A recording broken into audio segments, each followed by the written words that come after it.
Tone audio. Check it out.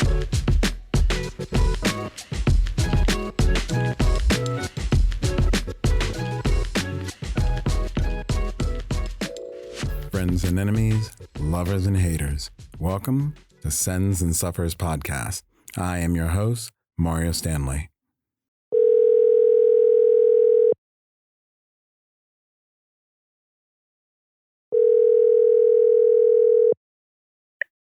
Hello? Hey, Bree, how you doing? Hey, good, pretty good. How are you, Mario? I'm doing all right. Hey, I was psyched to see you and Cameron climbing last week. How did your session go? It was pretty good. Haven't been on ropes in a while. I feel like I just need to start training a little bit more again. What was that hangboard you mentioned to us? It was the flashboard. And I think it's the best one because you can use it indoors, you can use it outdoors. It doesn't really matter where you use it. You can hang it on stuff. You don't have to mount it to your wall, so it's pretty dope. Oh, that's great because I feel like I can't put holes anywhere in my house. But yeah, that's awesome. Where can I get it? You can go to Tension's website, and then whenever you do, just drop in the promo code Tension SAS20. You'll get 20% off. You'll support the podcast, and yeah, but then they'll get it to you on the quickness. Oh, sick. Yeah, I'll have to check that out. Yeah. Are you guys climbing again this weekend? Yeah, I think we'll hit up maybe the new rope gym down in the design district. Oh, the new movement is finally open. Nice. Finally, after our long wait. I know. That's a long wait, but I'm excited. Well, I'm looking forward to climbing with both of you guys, and I'll see you guys this weekend. Yeah, I'll catch you later. Bye. Bye. Today, my guest is Luke Skinner, route setter, musician, and hometown crusher. Luke's career started in rock climbing how I believe a lot of us did. We didn't grow up in the climbing scene. We weren't a climber and a teen kid or anything like that. We found climbing. It changed our lives. We fell in love with it. And we just knew we wanted to be involved in it in some way, shape, or form. This conversation is two guys hanging out, building a friendship that's already deep and making it wider and deeper, and talking about the industry as a whole. I hope you enjoy this episode with a hometown crusher, hometown legend, hometown hero, Luke Skinner. We are live. Sir, how are you today? I'm doing fantastic. Nice. Has anybody ever said that on a microphone you sound like a white Barry Manilow? Smooth and sultry. No, no one has ever said that to me. I mean, it's what you sound like in my headphones at least, but I think it's sexy. So that's all I care about. I am super excited. We've talked about doing this for a while. So I will let you introduce yourself. Who are you? Where are you from? And what is your connection to rock climbing, the outdoors, whatever sports you like to do? Man, okay. My name is Luke Skinner. I am the head route setter for the new movement gyms here in Dallas. Previously, I was the director of setting at the Summit Climbing Gyms. I began climbing around 11 years ago, almost to the day, it seems, when some friends in college invited me to go climb with them at Dallas Rocks after work. That's where my climbing journey began. And it's interesting to see that that's where, like, the neighborhood that I'm in right now. And I don't know. Oh, I didn't realize that's kind of full circle. Yeah, it's wild, man. I'll have people come in, to the hill, and they'll be talking about, the differences and similarities or whatever there may be between the two gyms. And, all the while they're not really, aware necessarily that, like, I began climbing down the street there at D-Rocks. And that's where I made, like, a lot of really close, like, lifelong friends, a lot of whom have moved away since then, but, we're still around. Yeah. Yeah. There's not very many of us that are around. I think that we're back around in the D-Rocks days. Like, I mean, there's still members are here, but as far as people who were like working or in the industry, I almost want to say, like, I kind of remember, obviously I don't remember the day you showed up to the gym, but I definitely remember when you were starting being around. And I was just like, funny, Donnell. I don't know if you remember Donnell. Dude, I remember Donnell. I listened to your podcast interview with him last year. Okay. Last year. Yeah. Donnell and I have talked about you before, and it was like, Luke. he's loud like a brother. He's loud like a brother in the gym. Like, you know, when he's in the building. And I was like, I remember him and I were just sitting there one day just thinking about it. And I was like, yeah, that's true. That's true. That's hilarious, dude. Yeah. I miss that guy. I He's remember good. He's he was doing getting good. into it around the same time I was, and he was definitely like outpacing like what I thought my progression should be at the time. And I always looked up to how he was just like always in there, like getting after it, you know? Sessioning on big text with him was like a routine thing back then, and it was super fun. Yeah. I will admit there is nothing like sessioning on that wall. That is like a whole nother. Especially back when it was like pull pads and it wasn't like foam C, you know? Oh, yeah. Those were the days, dude. Dude, I forgot about that. Yeah. I remember when I started working at D-Rocks, there was 8 total Asana pull pads. And we had to like pull the pad to where you wanted it. Yeah. And like for those of you, so for everyone listening, like right now on the real, like, okay, back in the day in D-Rocks, there was a point in time where the padding, because you guys are all used to this 36 inches of foam that's there now. Back in the day, that thing was no thicker than a gymnastic mat. It was like maybe 3 inches. Yeah, it was like those ASI gymnastics, like floors, foldable ones. Yeah. I don't know how we never had more broken ankles and broken knees, because people be taking falls from the top of Big Tech. Pitching off of, like an 18-foot wall that's like 45 degrees the whole way up. I will say that though, but back in the day, it's funny. Wendy Bradley. Do you remember Wendy? Yes. Yeah. Wendy and I had talked about this back before, like climbing in that gym at that time, you had to learn how to spot people. Yeah. And that's like one thing that's really different about climbing indoors now is that people aren't really necessarily looking out for one another in the same way. No. Because one, the spaces have grown so much that you can sort of like avoid people, like you're doing your own thing. But back then, or at least like in smaller facilities like that, everyone's like on top of each other. So like it's like forced confinement, you know, where like everyone has to freaking look after one another, because like you're literally going to land on someone's lap, you know, if they don't spot you right or whatever, which I've done, you know. And and I think that sort of camaraderie that's formed through those shared spaces has just shifted its tone since then, you know? Yeah. I mean, it's not the same anymore. I do agree with you. I think climbing has really become much more of like a turnkey experience for people who'd be able to walk in, climb, you know, if we're going to talk about it in this modern generation, you know, I came in, I climbed, I took my selfie, I did my thing. Yeah. And there you go. And before, it's kind of like, I remember people showing up for the first time and they're like, well, what if I fall? I'm like, make sure you got someone looking out for you. Yeah. Especially if you're going big. And then it also, you know, it's funny. I think because of the risk factor that was involved, it forced you to build bonds and build relationships. Because I mean, that's how I met like Aaron Giles and a lot of them. One of the best people. Yeah, easily.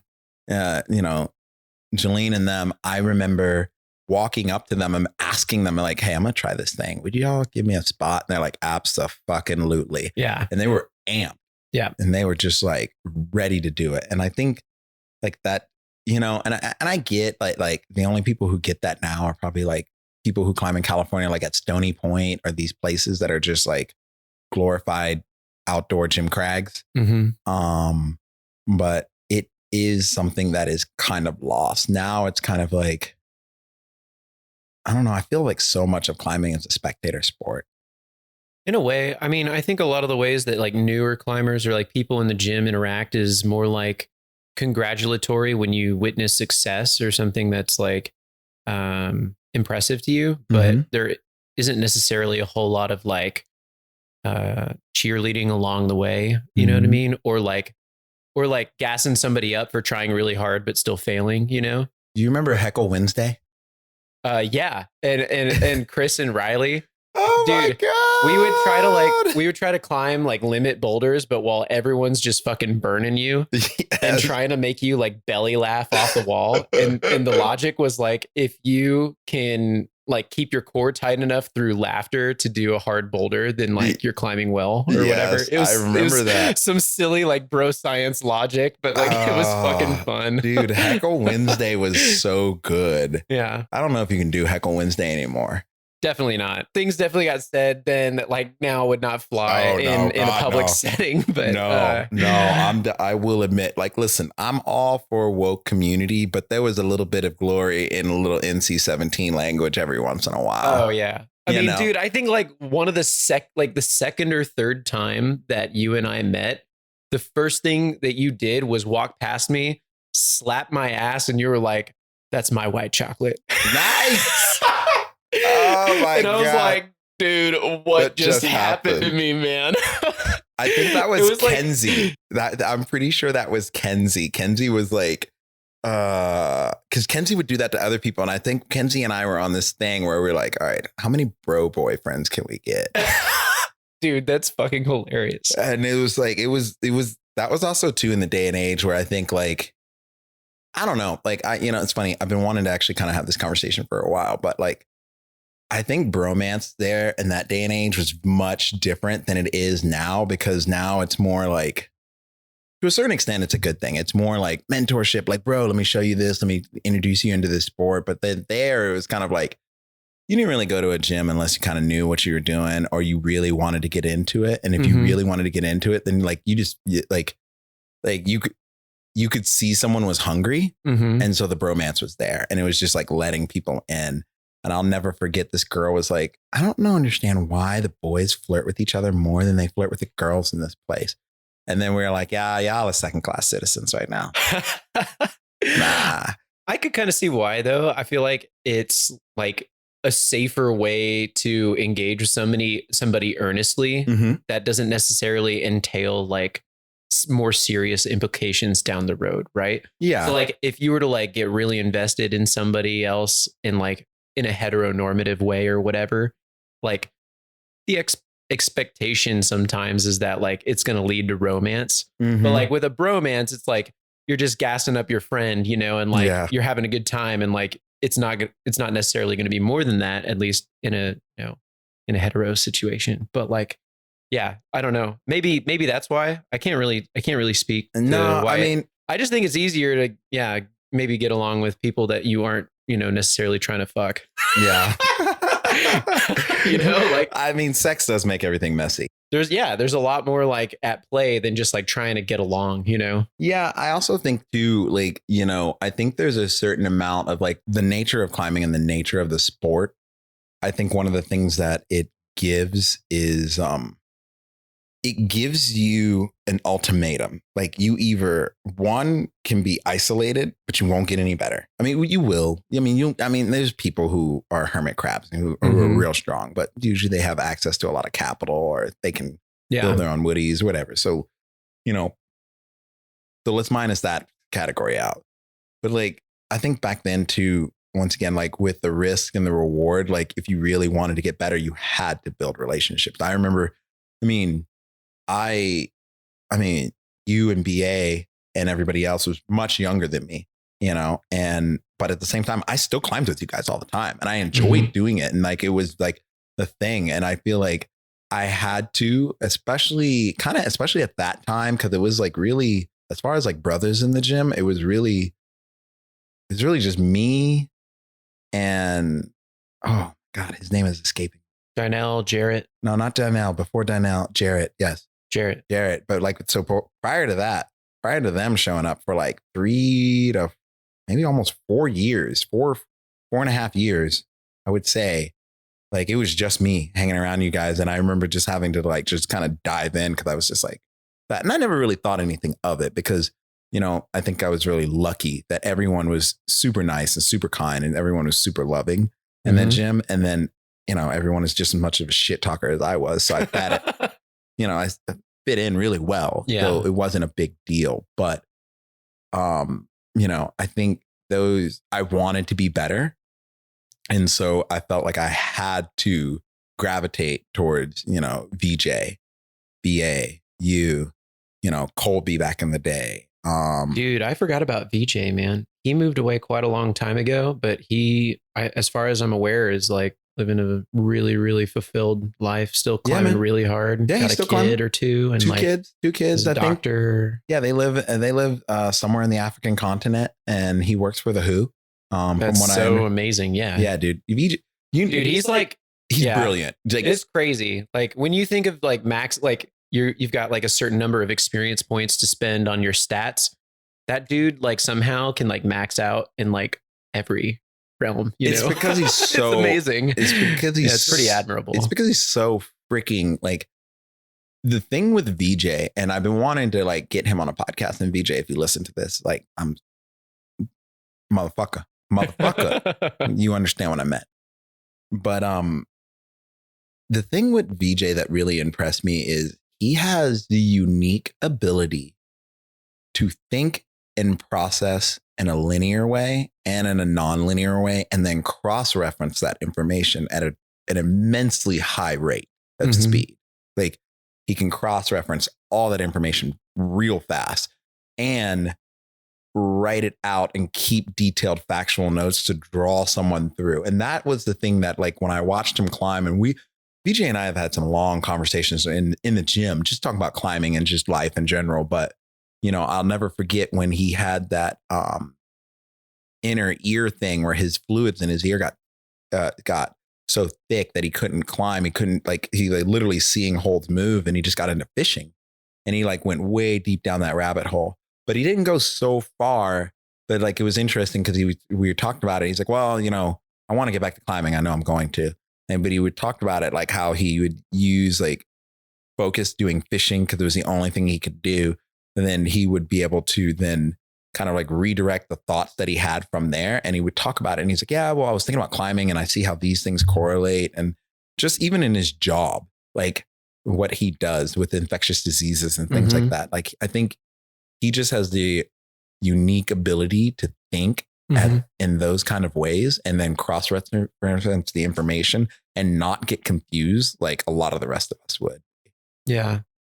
I think also it's like a trend, maybe not a trend. This is like more like availability bias or whatever, but like it's always surprising to me to see like the number of people who work in like healthcare or are in med school or engineering or something like that who get into climbing. And like, I feel like there's something to like the analytical nature of it that just scratches that same itch, but it's a little more like active and, you know, engaging. I don't know, but there's a lot to be said about how, you know, you fail like 99% of the time. And so you're just iterating on prior failure. And that's a lot of like what learning and like, you know, academic, you know, investment is. And so 100%. So I think that there's something to be said about like a lot of those individuals who get into it and like, it just fucking gets that same itch, you know, scratched. Yeah. I don't know. Yeah, no, I definitely agree with you. I think, so it's funny you say that. Over the years, I have noticed coaching kids that are really strong in like literature, arts, things like that. Conceptually, they are better climbers. We'll re-up here in a minute.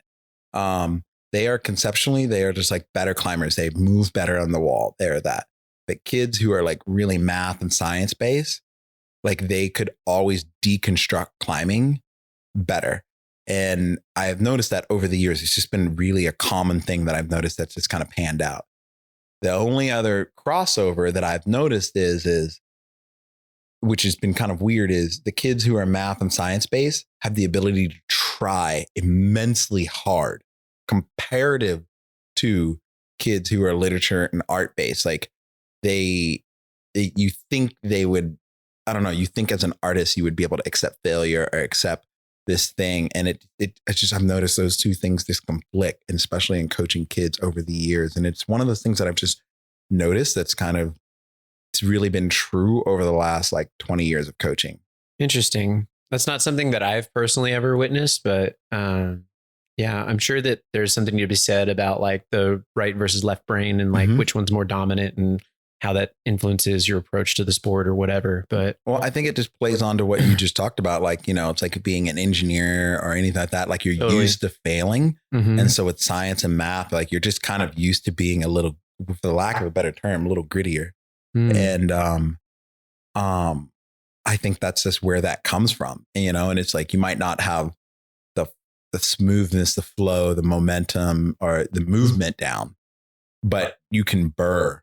You can just Yeah. straight burr through the whole thing.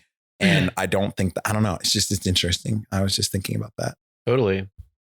I don't know. It's hard for me to like when I think just like self-reflectively about my own style and like whatever my own leanings in any. What's your educational background? I mean, you were going to work at TI. You were working at TI at one point. Yeah. So when I got my undergraduate in electrical engineering from UT Dallas here in Richardson in Texas.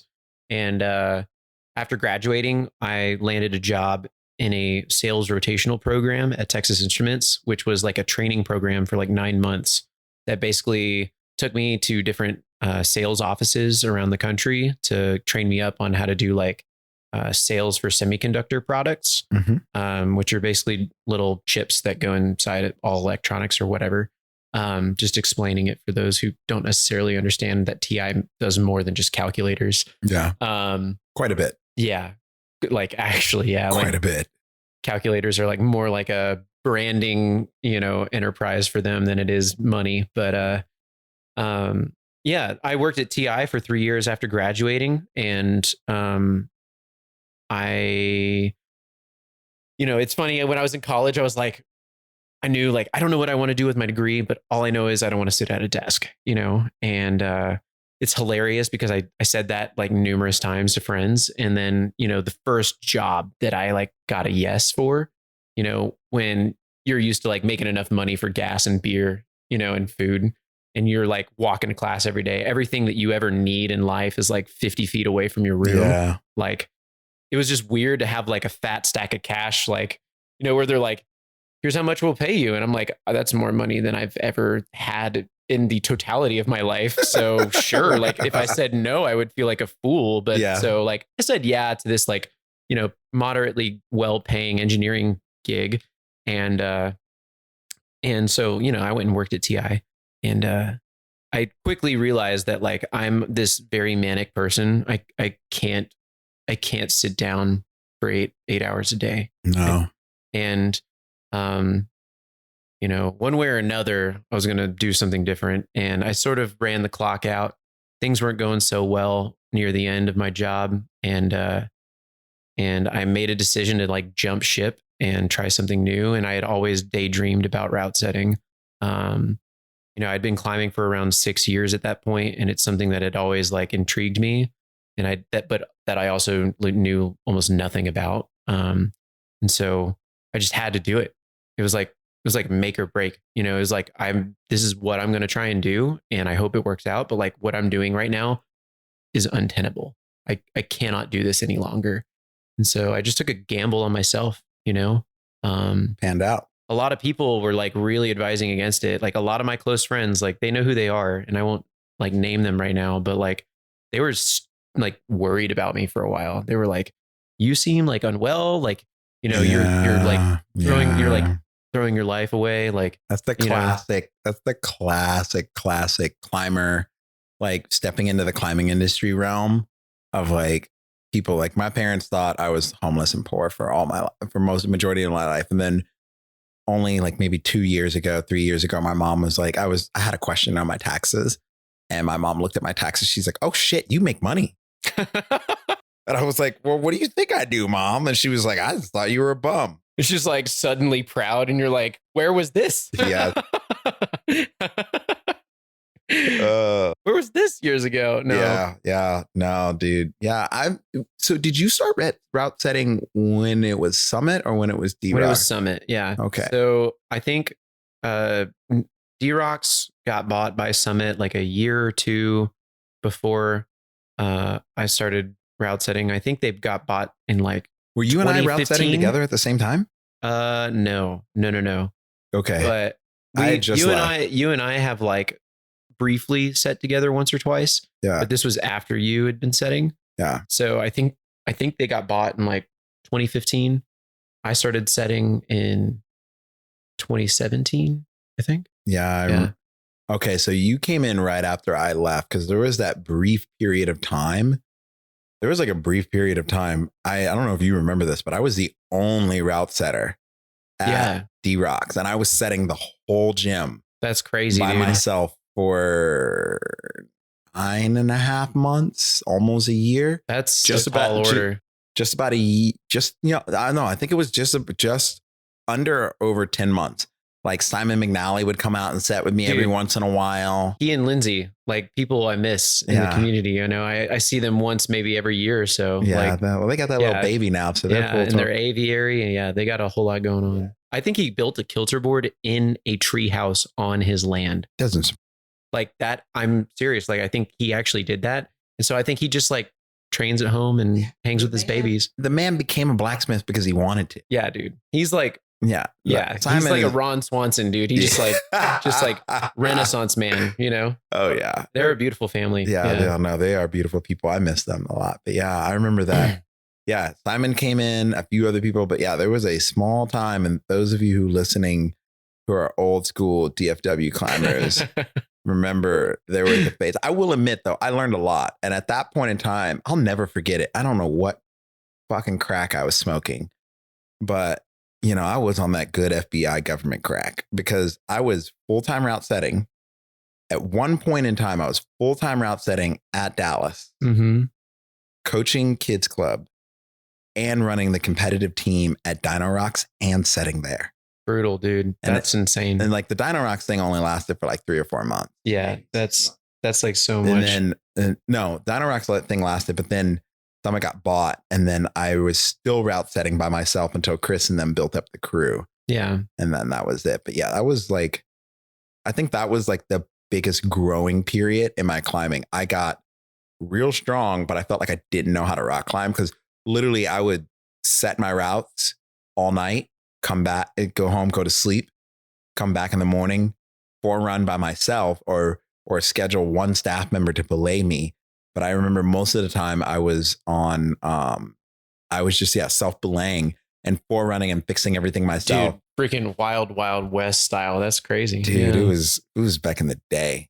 I remember that was the first time I actually learned how to set 4 routes on one ladder at one time. Nice. Yeah. You get really good at using extensions at D-Rocks, man. Yeah. I remember my first day, like getting up in the spider wall, that big dihedral Mhm. rope wall. Yeah, and I called it the taint. dude, that thing is so bad.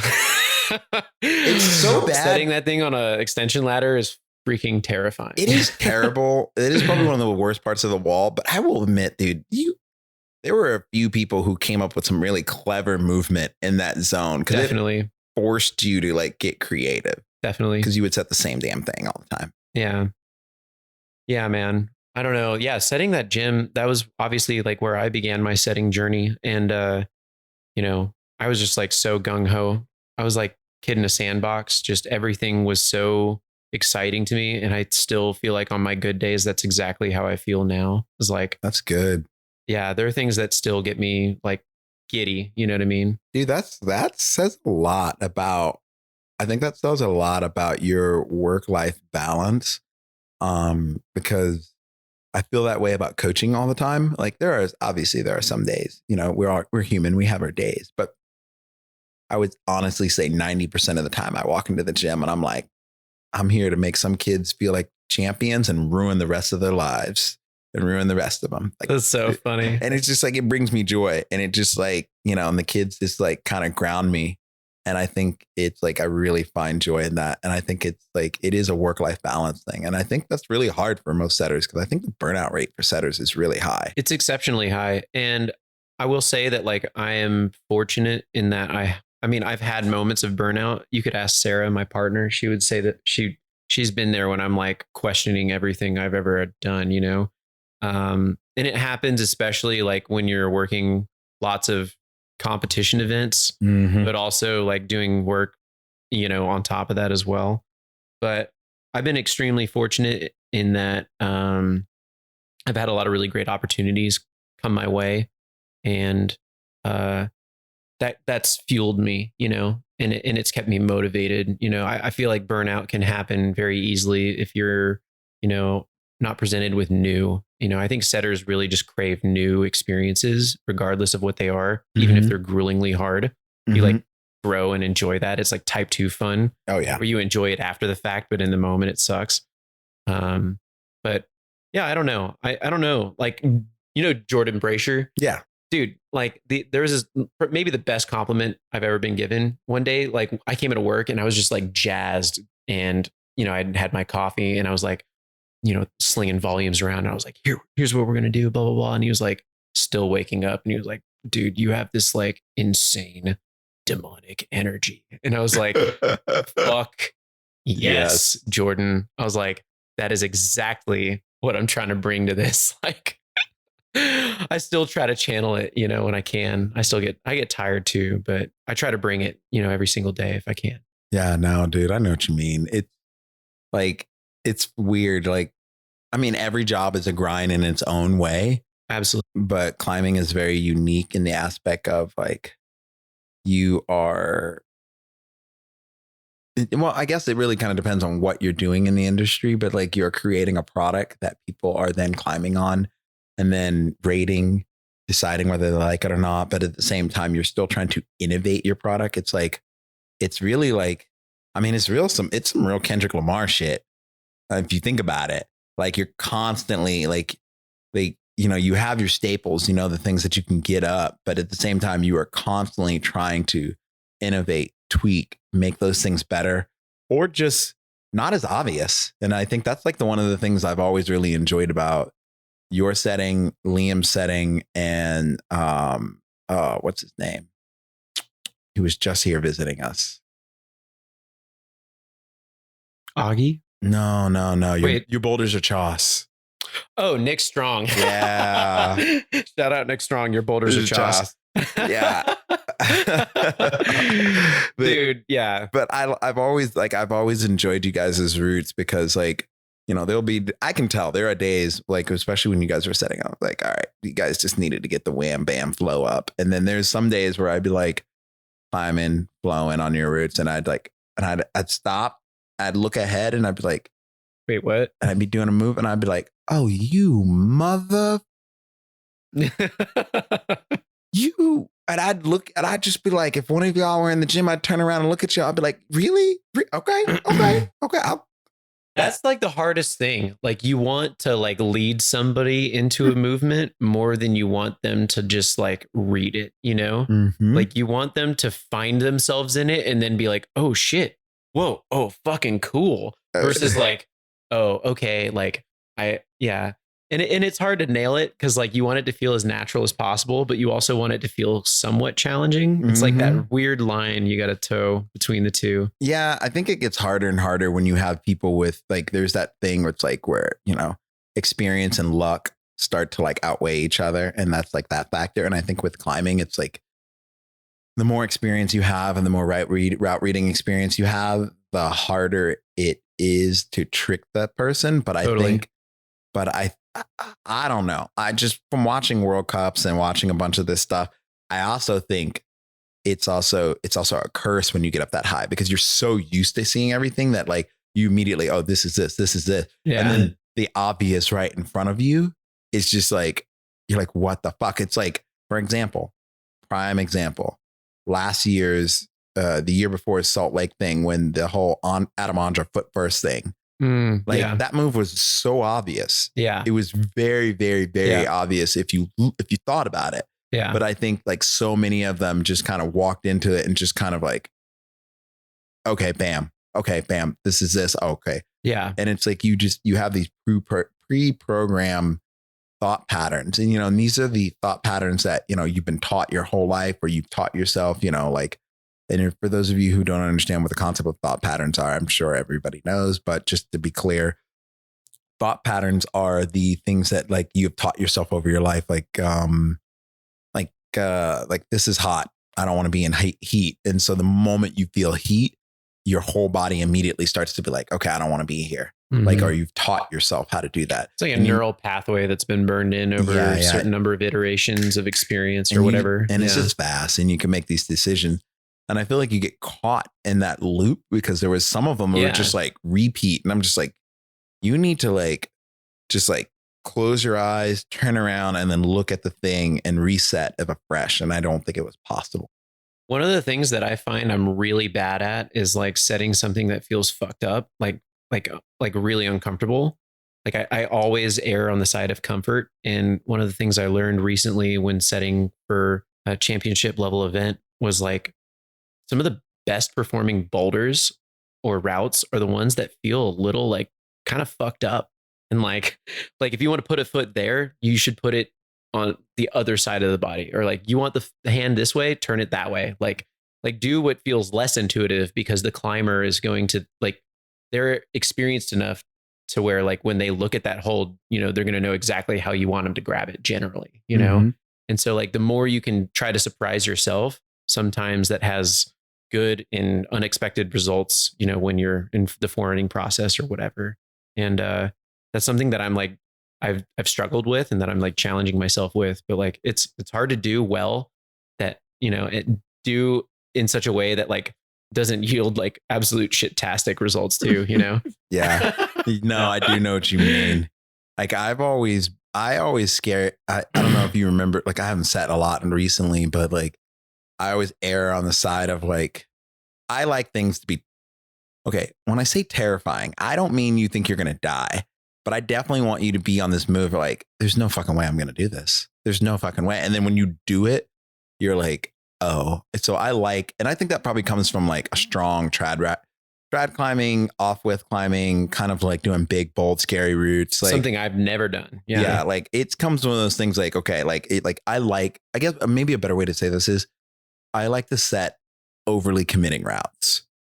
Like you just have to commit to the move. Like if you commit to it, then it will go by really easy. But if you don't, if you try to like over technify it or try to like beta break it, like it's like you probably can, but you're going to spend more time and energy trying to do that than if you would. And then at that point, you have to ask yourself, like, you can be perfect or you can be done. One person is racking up more sends than the other. Yeah.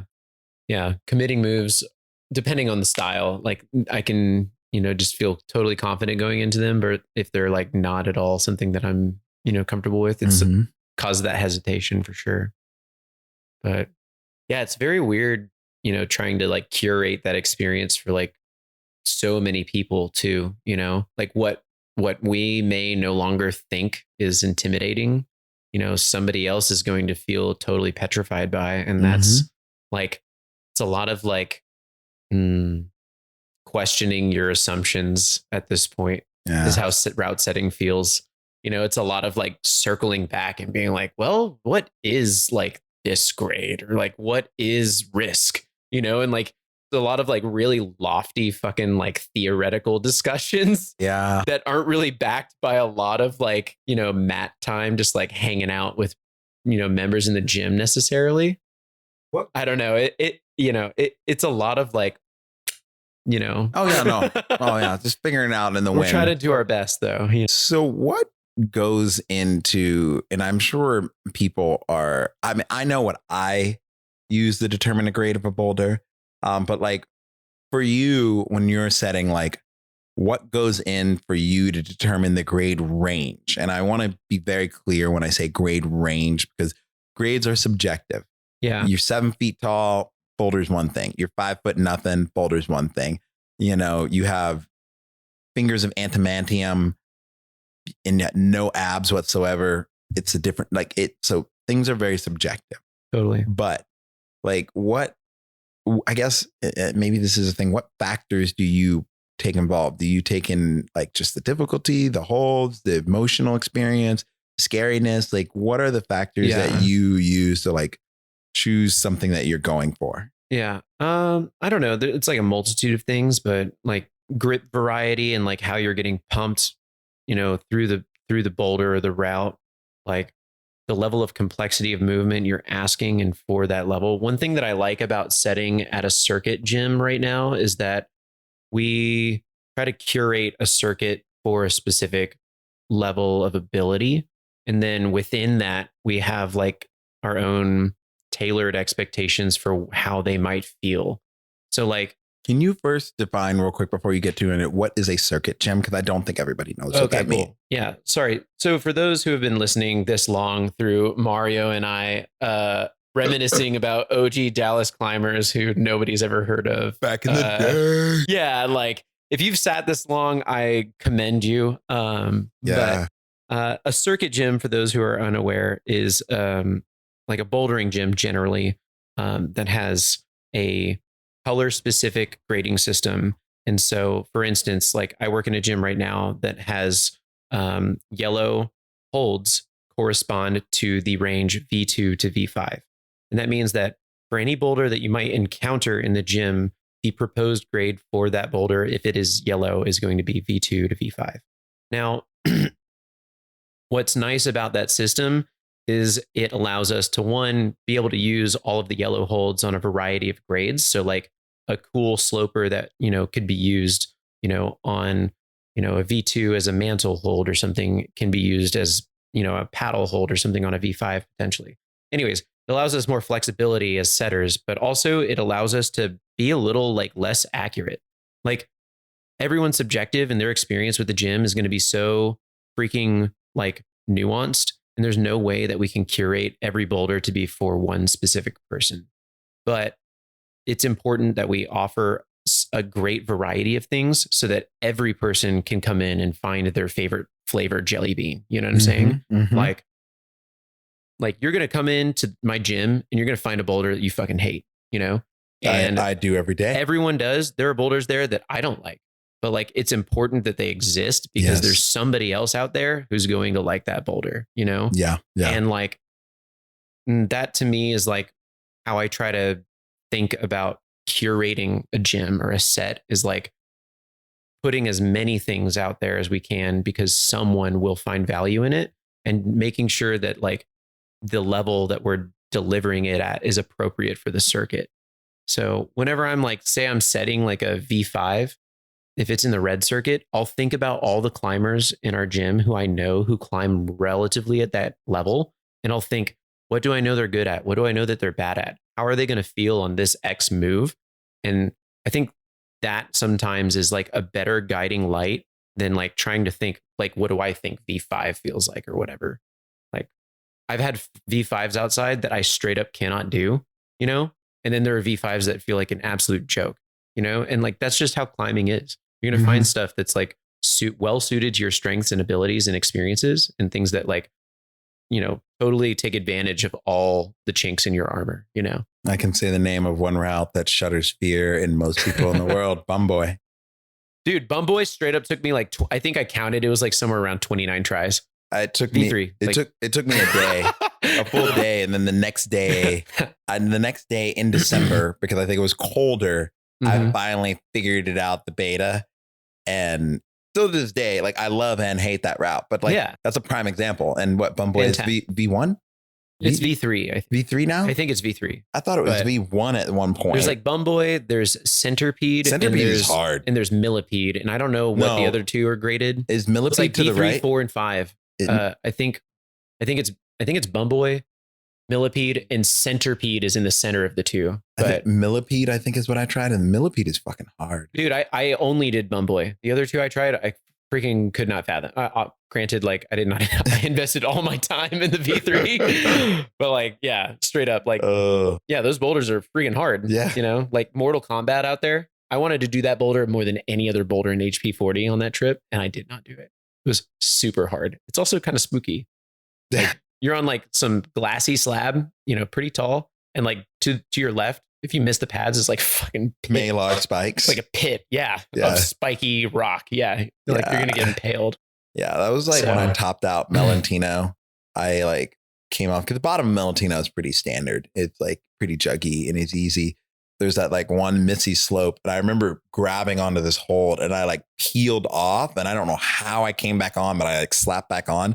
But I remember looking down, and I remember there's like two people spotting me, but they like were sitting down on the pad, and then they stood They clearly did not climb at D-Rocks. And I was just, I just remember being like, fuck this shit, I'm not falling today. It was so scary.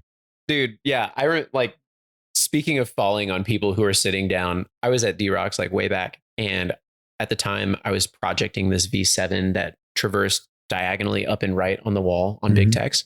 And the last move was like the crux, of course, because that was how boulders were set back in the day at D-Rocks. Yeah, back in the day. Like there was no give me. Full value. There was never a give through. me. You wanted to give me climb V3. But like I knew I was cruxing there. And so like I told there was this trio of people sitting on the pads and I was like, hey y'all, like I'm probably gonna fall on that move. And if I do, I'm landing right here. And I just want you to know. And this guy goes, you're good, bro.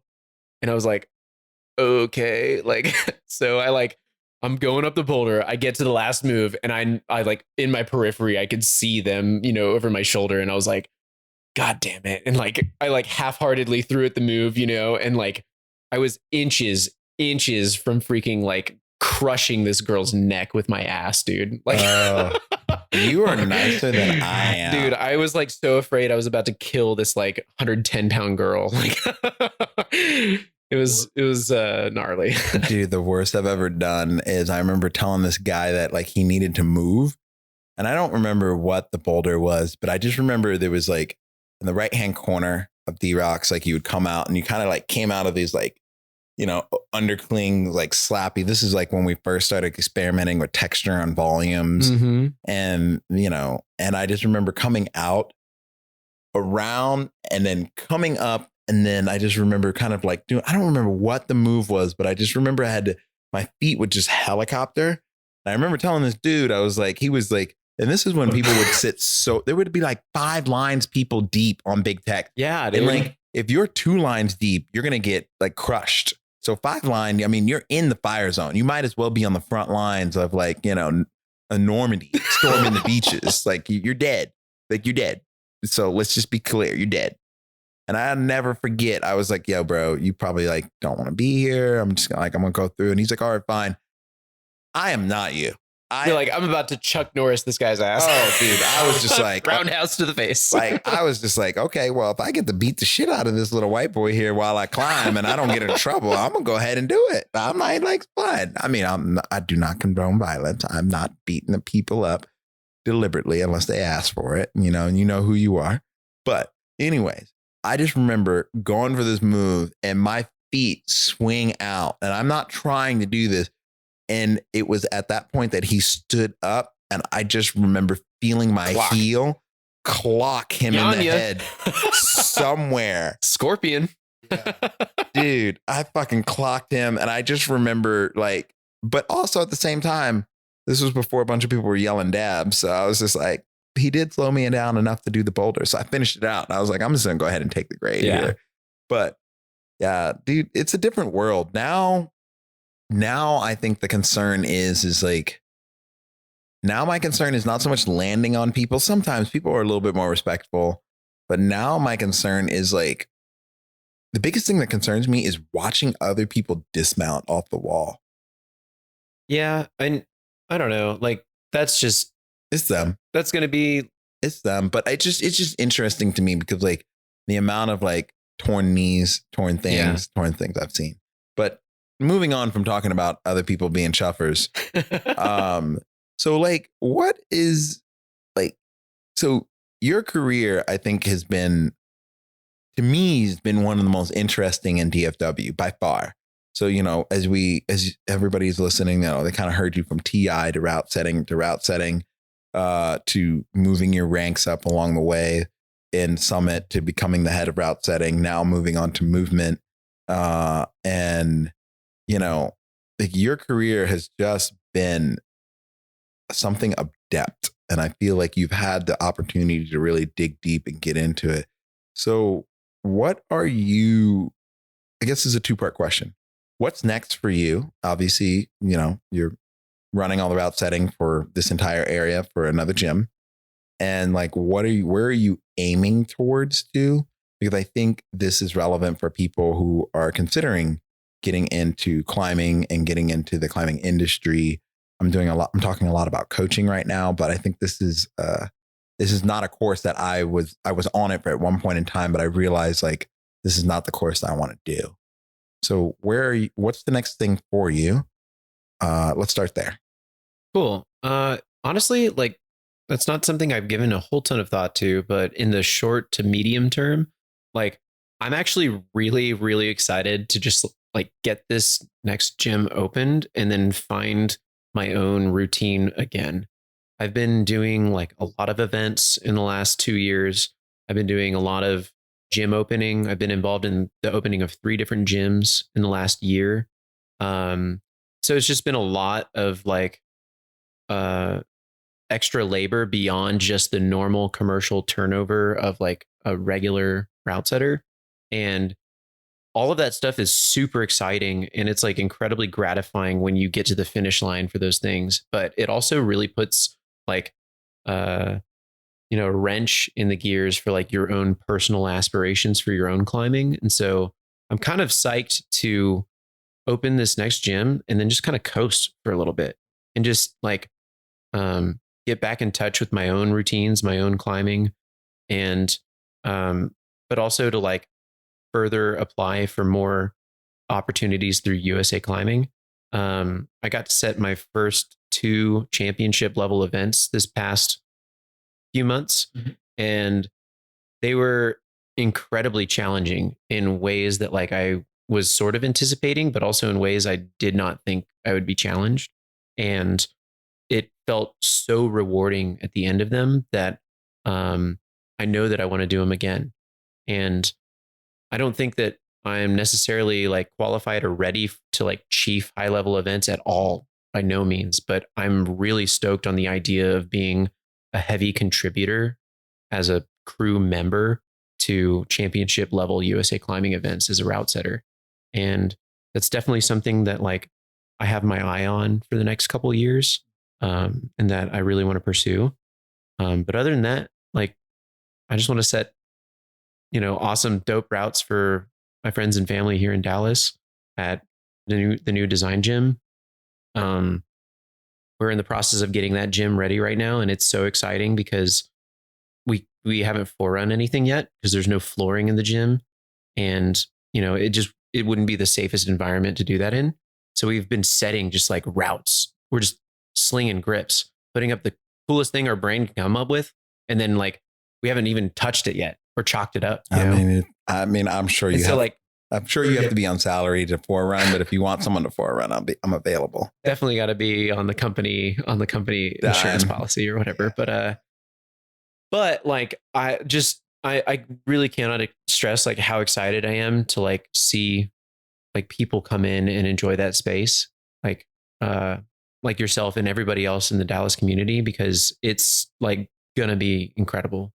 And we've been putting a lot of sweat and effort into making it as good as we can, and that's what's exciting to me. As far as opportunities within the company that I'm working at, I don't really have my sights on anything right now. I still think that I'm very much getting accustomed to the landscape and the people I work with, but thankfully thus far it's been an incredibly smooth transition. I've made a lot of friends who I'd spend time with outside of just work, but I'm cool with just like being, in charge of Dallas route setting for movement for a little while and pursuing USA climbing opportunities outside of that for a bit. On that note, I think it's time to re-up on our wine. Yeah, sorry, that was long-winded. No. I'm long-winded as fuck. And the more wine you feed me, like we're gonna hear a lot more, and I'm gonna try and be a little more succinct. Nigga, do you know who you're talking to? I was about to say. All right, like we're gonna take a quick hot second here. Hot second.